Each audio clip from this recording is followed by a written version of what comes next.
আপনাদের সকলকে স্বাগত জানাচ্ছি আমাদের অনলাইন চ্যানেলে। আর আপনারা আছেন রবিউল স্যারের সঙ্গে। আমি রবিউল আজকে আপনাদের সম্মুখে আরএমও 2015 এর খুবই গুরুত্বপূর্ণ একটি অঙ্ক আলোচনা করার জন্য উপস্থিত হয়েছি। অঙ্কটি আপনারা বোর্ডে দেখতে পাচ্ছেন, a square equal to bc plus 1, আরেকটা ইকুয়েশন হচ্ছে b square equal to ca plus 1, যেখানে এ বি সি হলো ইন্টিজার অর্থাৎ পূর্ণ সংখ্যা। এখন পূর্ণ সংখ্যার সেটের মেম্বার কারা সেটা তো আমরা সকলেই জানি। পূর্ণ সংখ্যার সেটের মেম্বার হলো 0 প্লাস 1 মাইনাস 1 প্লাস 2 মাইনাস 2, এইভাবে ধনাত্মক ইনফিনিটি এবং ঋণাত্মক ইনফিনিটি পর্যন্ত। তাহলে চলুন আমরা অঙ্কটি শুরু করি। আর আপনি যদি আমাদের চ্যানেলে সম্পূর্ণ নতুন হয়ে থাকেন, আমাদের চ্যানেলকে যদি সাবস্ক্রাইব করে না থাকেন, অবশ্যই আমাদের চ্যানেলকে সাবস্ক্রাইব করতে ভুলবেন না। আমাদের চ্যানেলকে সাবস্ক্রাইব করে আমাদের সঙ্গে থাকুন, আপনার সাপোর্ট একান্তভাবে কাম্য। তাহলে চলুন অঙ্কটি শুরু করা যাক। এই অঙ্কটি সমাধান করার মাধ্যমে আমাকে এ বি এবং সি এর মান নির্ণয় করতে হবে। শুরুতে যে সমীকরণটি দেখতে পাচ্ছেন, এই সমীকরণটা আমি একটু আবার লিখলাম, কিছু ক্যালকুলেশন করব যেগুলো সহজে আমরা বুঝতে পারি তার জন্য লিখছি। আর এই সমীকরণটা ঠিক তার নিচে আমি আবার লিখলাম। এবারে সমীকরণ দুটিকে কোনো নামকরণ করলাম না। প্রথম সমীকরণ এবং দ্বিতীয় সমীকরণ আমি যোগ করব। যদি যোগ করি তাহলে চেহারাটা কেমন হবে, এটার সঙ্গে এটা যোগ হবে, মানে a square plus b square equal to right hand সাইডে এটার সঙ্গে এটা যোগ হবে, এটার সঙ্গে এটা যোগ হবে। যোগ করার আগে এই দুটো থেকে কিছু একটা কমন যাচ্ছে, সেটা হলো সি। যেটা কমন যাচ্ছে সেটাকে আমি আগে লিখে দিলাম। পড়ে রইল বি, যেহেতু যোগ করছি তাহলে প্লাস হবে, এখানে পড়ে রইল এ। ব্র্যাকেটটা আমি ক্লোজ করে দিলাম। প্লাস এই 1 আর এই 1 যোগ করলে হবে 2। তাহলে সমীকরণ দুটিকে যোগ করার পরে আমি এই সমীকরণটা পেলাম।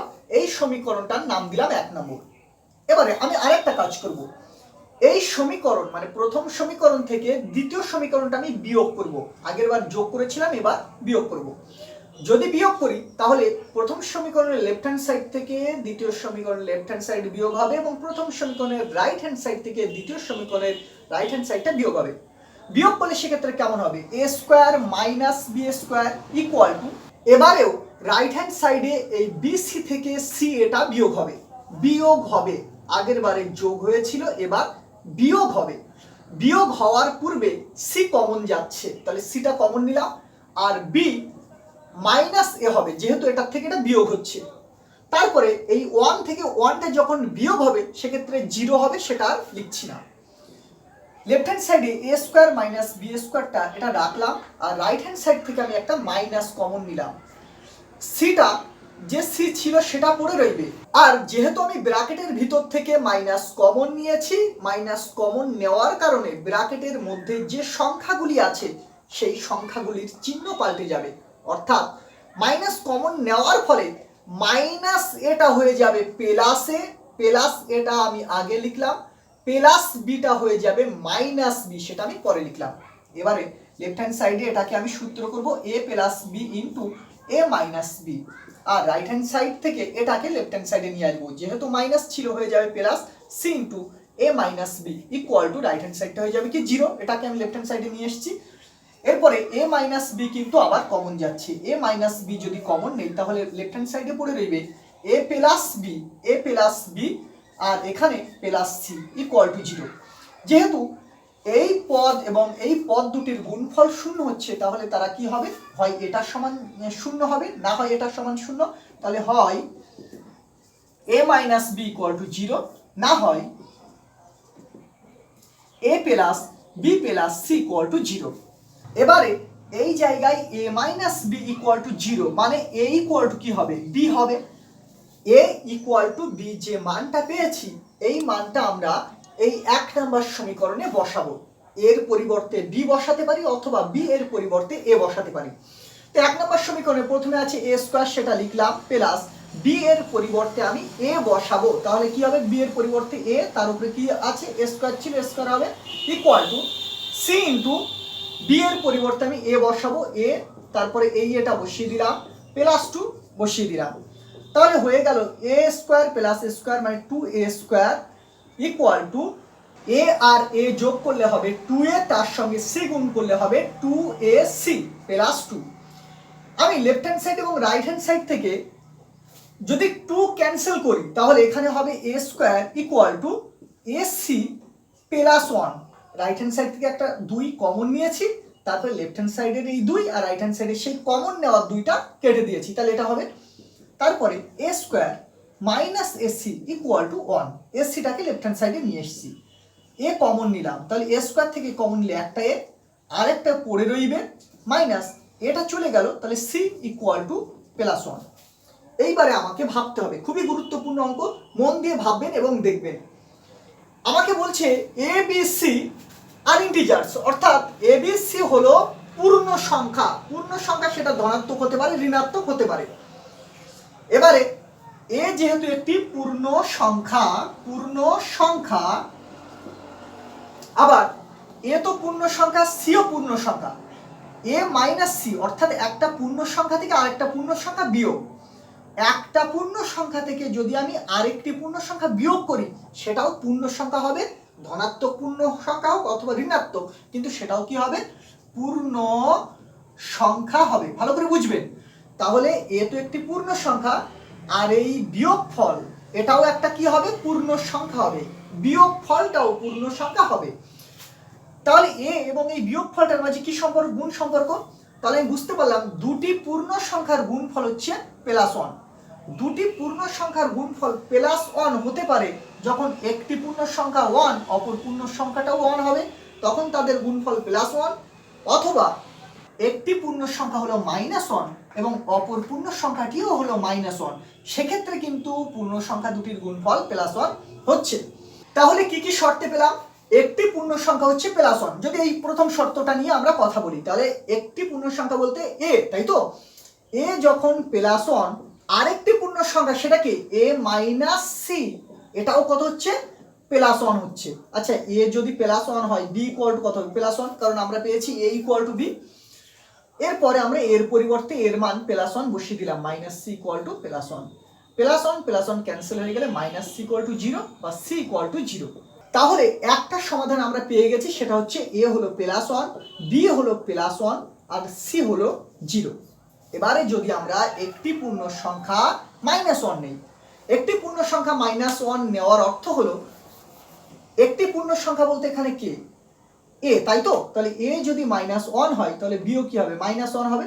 সেক্ষেত্রে সিটা কি হবে, এই যে আমরা আরেকটি পূর্ণ সংখ্যা কত এ মাইনাস সি, সেটাও কত -1। যদি আমরা এটা নিয়ে ক্যালকুলেশন করি তাহলে কি এই এটার সমান এটা হবে, আবার এটার মানও কি হবে, এই -1 হবে। তাহলে এ যখন -1 তাহলে বিও কি হবে, -1, কারণ কি এ আর বি সমান।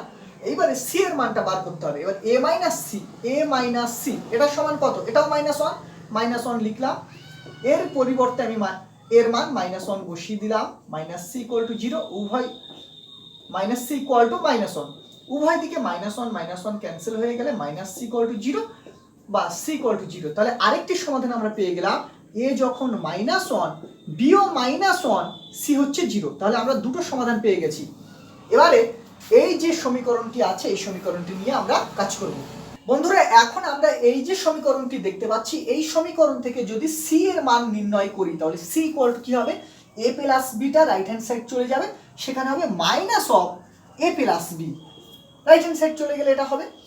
এই যে সি এর মান পেয়েছি, এই সি এর মানটা আমরা আবার সেই 1 নম্বরে, আগের বার যেমন আমরা এ ইকুয়াল টু বি পাওয়ার পরে 1 নম্বর সমীকরণে বসিয়েছিলাম, অপর একটি সাইড দিয়ে যখন কাজ করলাম সি এর মান পেয়েছি, সেক্ষেত্রেও আমরা কিন্তু সি এর মানটা 1 নম্বর সমীকরণে বসাবো। সেক্ষেত্রে কেমন হবে, a square plus b square equal to c এর মান minus of a plus b, আর এই যেটা আছে বি প্লাস এ, এটাকে আমি সাজিয়ে লিখলাম এ প্লাস বি, প্লাস 2 পড়ে রইল। A square plus b square equal to minus এটা ইনটু এটা, মানে কি হবে, এ প্লাস বি এর whole square plus 2, a square plus b square, এটাকে যখন আমি লেফট হ্যান্ড সাইডে নিয়ে আসবো তাহলে মাইনাস ছিল প্লাস হয়ে যাবে, এ প্লাস বি এর whole square equal to plus 2। এবারে কিন্তু খুব ঠান্ডা মাথায় দেখতে হবে, নাহলে কিন্তু বুঝতে পারবেন না। তাহলে a square plus b square plus a plus B এর হোল স্কোয়ার ইকুয়াল টু 2 কখন হবে, যখন এ স্কোয়ার এর মানটা 1 হবে, বি স্কোয়ার এর মানটাও 1 হবে, তাহলে এই এ স্কোয়ারের মান 1, বি স্কোয়ারের মান 1, তাহলে 1 আর 1 কি যোগ করলে 2 হয়ে যাচ্ছে, তাহলে এ প্লাস বি এর হোল স্কোয়ারের মানটা অবশ্যই কিন্তু 0 হতে হবে। 1 আর 1 যোগ করলে কত 2, রাইট হ্যান্ড সাইড এসে যাচ্ছে, তাহলে এটা অবশ্যই কি হতে হবে 0 হতে হবে। আর কি কি শর্তে রাইট হ্যান্ড সাইডটা 2 হতে পারে? যদি আমরা এ স্কোয়ারের মান 1 নেই, বি স্কোয়ারের মানটা 0 নেই এবং এ প্লাস বি এর হোল স্কোয়ারের মানটাও 1 নেই, তাহলে 1 আর 1 প্লাস করলে কি 2 হয়ে যাবে। আর কি শর্তে? যখন এ স্কোয়ারটা 0, বি স্কোয়ারটা 1 এবং এটার মানও 1, সেক্ষেত্রে কিন্তু রাইট হ্যান্ড সাইড 2 চলে আসবে। এবারে কিন্তু খুব ঠান্ডা মাথায় দেখতে হবে বন্ধুরা। এবারে আমরা এই তিনটি মান নিয়ে আলোচনা করব। এই তিনটি মান নিয়ে আলোচনা করার অর্থ হলো এ স্কোয়ার সমান কত ধরেছি? এ স্কোয়ার ধরেছি +1। এ স্কোয়ার যদি +1 হয় তাহলে এ ইকুয়াল টু কি হবে? +1 হবে আবার -1 হবে। একই সঙ্গে আমরা কিন্তু বি স্কোয়ারের মানটাও +1 ধরেছি, অর্থাৎ বি এর মান +1 হবে আবার -1 হবে। এই যে এ এবং বি এর মান পেলাম, একই সঙ্গে এ প্লাস বি এর হোল স্কোয়ার, এ প্লাস বি এর হোল স্কোয়ার এটা কিন্তু আমাকে 0 হতে হবে। এই শর্তটা এবারে আমরা টেস্ট করব। দেখুন, যখন আমরা এর মান +1 নেব, এ স্কোয়ার সমান +1 ধরেছিলাম, বি স্কোয়ার সমান +1 ধরেছিলাম, সেখান থেকে আমরা এ এবং বি এর মান নির্ণয় করেছি। এখন যদি আমি এ সমান +1, বি সমানও +1 নেই, সেক্ষেত্রে কিন্তু আমার এ প্লাস বি এর হোল স্কয়ারের মান কখনো 0 হবে না। তাহলে আমি যদি এ এর মান +1 নেই আর বি এর মান -1টা নেই, সেক্ষেত্রে কিন্তু এ প্লাস বি এর হোল স্কয়ারটা 0 হয়ে যাচ্ছে। তাহলে আমি বুঝতে পারলাম এখন যে সমাধানটা হবে, সেই সমাধানের ক্ষেত্রে এর মানটা নিতে হবে +1, বির মানটা নিতে হবে -1 আর সি এর মানটা আমি ফাঁকা রাখছি। আরেকটা কি হতে পারে? এর মানটা যখন আমি -1 নেব, বি এর মানটা কিন্তু +1 নিতে হবে, কারণ এই এখানে বসার বিষয়টা হলো আমি যে এ এবং বি এর মান পেয়েছি বা যে মানগুলি আমি নেব, এই মানগুলিতে অবশ্যই এ প্লাস বি এর হোল স্কয়ারটা 0 হতে হবে। যখন আমি এটা -1 নেব, বিটা +1 নেব, তখন কিন্তু এ প্লাস বি এর হোল স্কয়ারটা 0 হচ্ছে। তাহলে এর মান -1, বিটা +1 আর সির জায়গাটা ফাঁকা রাখলাম। বন্ধুরা, একটু আগেই আমরা একটা সমীকরণ নিয়ে মান বসিয়েছিলাম। এই যে সি এর পরিবর্তে কি পেয়েছিলাম? C equal to -a plus B. তাহলে এখন যদি আমি এই এ এবং বি এর মান এখানে বসিয়ে দেই, সেক্ষেত্রে সি এর মান পেয়ে যাব। এ এবং বি এর পরিবর্তে এই মান দুটি বসিয়ে দিলে, প্রথমটা এ পরেরটা বি, সেক্ষেত্রে আমরা সি এর মান পাবো 0। অনুরূপভাবে এই মানটাও যখন এখানে বসাবো, সেক্ষেত্রে আমরা সি এর মান পাবো, সেটাও 0 হবে। বন্ধুরা, এবারে আমরা এই তিনটি মান নিয়ে আলোচনা করব। এই তিনটি মান বলতে আবার কিন্তু এ স্কোয়ার কত ধরেছি? এ স্কোয়ারটা +1, সেক্ষেত্রে এর মানটা হবে +1 -1। বন্ধুরা, এবারে এই বি স্কোয়ার সমান আমরা কি নেব? 0 নেব। বি স্কোয়ার সমান যদি 0 হয়, তাহলে আমি জাস্ট বোঝার জন্য একটু দুই জায়গায় 0 লিখব, 0,0 লিখলাম। এইবারে যখন আমি এই মান তিনটি নিয়ে আলোচনা করছি, তখন এ এবং বি লিখলাম বটে, সেক্ষেত্রে কিন্তু এ প্লাস বি এর হোল স্কয়ারের মানটা আর 0 না। এ প্লাস বি এর হোল স্কয়ারের মানটা তখন কত? এখানে 1। মানে আমাকে টেস্ট করতে হবে, এর জায়গায় এর মান, বি এর জায়গায় বি এর মান বসিয়ে এ প্লাস বি এর হোল স্কয়ার মানটা 1 আসছে কিনা আমাকে টেস্ট করতে হবে। আমি যদি এই দুটি মান নিয়ে ক্যালকুলেশন করি, তাহলে এর জায়গায় 1 এবং বি এর জায়গায় 0 বসাই, ক্যালকুলেশন করলে দেখতে পাবো এ প্লাস বি এর হোল স্কয়ারের মানটা 1 চলে আসবে। অর্থাৎ আমি এই মানের সঙ্গে এই মানটা নেব 1, 0 আর সি এর মানটা ফাঁকা রাখছি। আরেকটা কি? -1, 0, সি এর মানটা ফাঁকা রাখলাম। আশা করি আপনারা বুঝতে পেরেছেন। যদি বুঝতে না পারেন আমি আরেকবার বলি। আমি বললাম যে এ এবং বি এর মান যে লিখেছি, যখন আমি এই তিনটে মান নিয়ে আলোচনা করব, যখন এই তিনটি মান নিয়ে আলোচনা করেছিলাম, তখন এ প্লাস বি এর হোল স্কয়ার মানটা আমাকে 0 হচ্ছে কিনা দেখতে হয়েছিল। যখন এই তিনটি মান নিয়ে আলোচনা করব, তখন এ প্লাস বি এর হোল স্কয়ার মানটা +1 হচ্ছে কিনা আমাকে দেখতে হবে। তাই আমি দেখলাম যে এই মান দুটি বসিয়ে এ প্লাস বি এর হোল স্কয়ার মানটা +1 হচ্ছে, অর্থাৎ এর মান যখন +1 হবে, বির মান 0 হবে আর সির মানটা বার করতে হবে। এই সমীকরণে এ এবং বি এর পরিবর্তে এ ও বি এর মান বসিয়ে সি এর মানটা আমরা বার করব। তা যদি আমি যখন এই মানটায় এ এবং বি এর মান +1, বি এর মান 0 বসাবো, তখন এর মান +1, বির মান 0 বসাবো, তখন সি এর মান কি হবে? -1 হবে। যখন এই মান নিয়ে কাজ করবো, এর পরিবর্তে -1 বসাবো, বি এর পরিবর্তে 0 বসাবো, তখন সি এর মানটা কি হবে? +1 হবে। বন্ধুরা এবার কিন্তু আমরা এই তিনটি মান নিয়ে আলোচনা করব। এই তিনটি মান নিয়ে আলোচনা করার অর্থ হলো যখন a স্কয়ার যখন আমরা 0 ধরবো, তাহলে a স্কয়ার সমান আমরা 0 নিলাম, তাহলে a ইকুয়াল টু আমি 0 0 মানে দুটো লিখলাম, কারণ বলছি যেমন একটু আগে লিখেছিলাম। এবার বি স্কয়ার ইকুয়াল টু কত নিতে হবে? B square equal to 1। B square equal to যদি 1 হয় তাহলে বি ইকুয়াল টু কি হবে? +1 হবে আর -1। এখন এ এবং বি এর মান, ধরুন এর মান 0, বি এর মান +1 নিলাম। নেওয়ার পরে আমাকে টেস্ট করে দেখতে হবে a প্লাস বি এর হোল স্কয়ার মান, এই যে a প্লাস বি এর হোল স্কয়ার মানটা +1 হচ্ছে কিনা টেস্ট করতে হবে। প্রথমবার টেস্ট করেছিলাম 0, পরের বারে +1, আবারও +1। যদি আমি এর মান 0, বির মান +1 এখানে বসাই লেফট হ্যান্ড সাইডে, আমি দেখতে পাবো যে a প্লাস বি এর হোল স্কয়ারের মানটা কিন্তু +1 আসছে। অতএব এটা কিন্তু এর মান 0, বির মান +1, এই মানটা কিন্তু গ্রহণযোগ্য। এবার সি মানটাই ফাঁকা রাখলাম। তারপরে যদি আমি এর মান 0, বির মান -1 এই সমীকরণে বসাই, সেক্ষেত্রেও কিন্তু a প্লাস বি এর হোল স্কয়ারের মানটা +1 হচ্ছে। তাহলে কি বললাম? এর মান যখন 0, বির মান -1 নিলাম, সেক্ষেত্রেও a প্লাস বি এর হোল স্কয়ারের মানটা +1 হচ্ছে। তাহলে এই মানটাও কিন্তু গ্রহণযোগ্য। এবার সির মানটা আমি ফাঁকা রাখলাম। এবার কি করব? সেই একই কাজ, যে এর মান 0, বির মান +1 এখানে বসাবো, বসানোর পরে আমরা সির মান পাবো। সেক্ষেত্রে কি হবে? এর মান 0, বির মান +1 বসালে সির মানটা হবে -1। তাহলে -1 পেয়ে গেছি।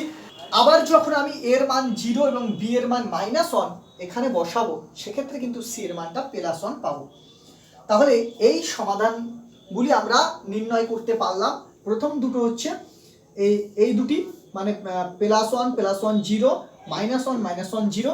তারপরে যে সমাধান পেয়েছি সেটা হচ্ছে +1 -1 0, -1 +1 0, +1 0 -1, -1 0 +1, আর 0 +1 -1 0 -1 +1। এই টোটালে দুটো, চারটে, 6টা, 8টা, আমরা 8টা সমাধান নির্ণয় করতে পারলাম। বন্ধুরা আশা করি আপনারা বুঝতে পেরেছেন। যদি বুঝতে পারেন, এখনও যদি আমাদের চ্যানেলকে সাবস্ক্রাইব করে না থাকেন, আমাদের চ্যানেলকে সাবস্ক্রাইব করে ফেলেন। আমাদের সঙ্গে থাকুন। ধন্যবাদ, ভালো থাকবেন।